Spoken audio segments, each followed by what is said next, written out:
পায়ের নখ থেকে মাথার চুল পর্যন্ত সমস্ত টেস্ট হয়ে গেছে একটা পেশেন্টের। কী কারণে ব্যথা ধরা পড়ছে না, এটা আজকাল নতুন একটা বিষয় যেটা বারে বারেই উঠে আসছে বিভিন্ন পেশেন্টের ক্ষেত্রে। কারণ খুঁজে পাওয়া যাচ্ছে না, একের পর এক টেস্ট হয়ে যাচ্ছে। এটা বিশেষজ্ঞরাই ঠিক করবেন বা হসপিটাল থেকে বলে দেবেন।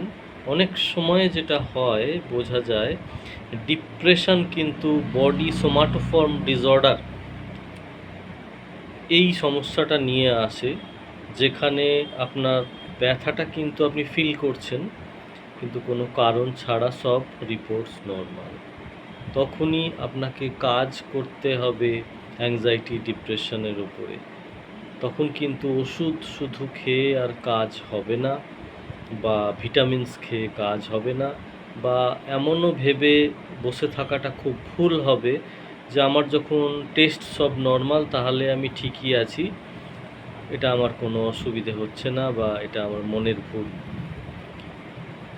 এই চিন্তায় অনেক মানুষ আরও 2 বছর কাটিয়ে ফেলে।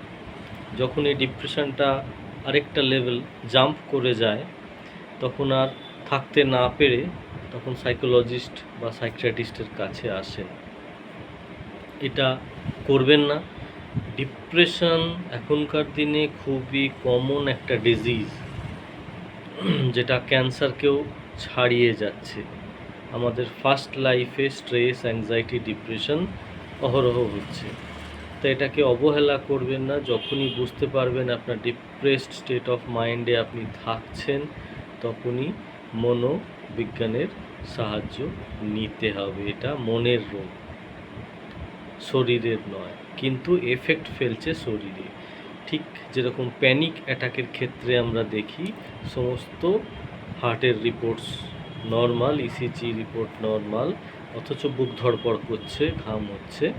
ঠিক একইভাবে ব্যথাও কিন্তু হয় ডিপ্রেশন থেকে। আশা করি বুঝিয়ে বলতে পারলাম বিষয়টা। সকলে সুস্থ থাকুন, ভালো থাকুন মন থেকে।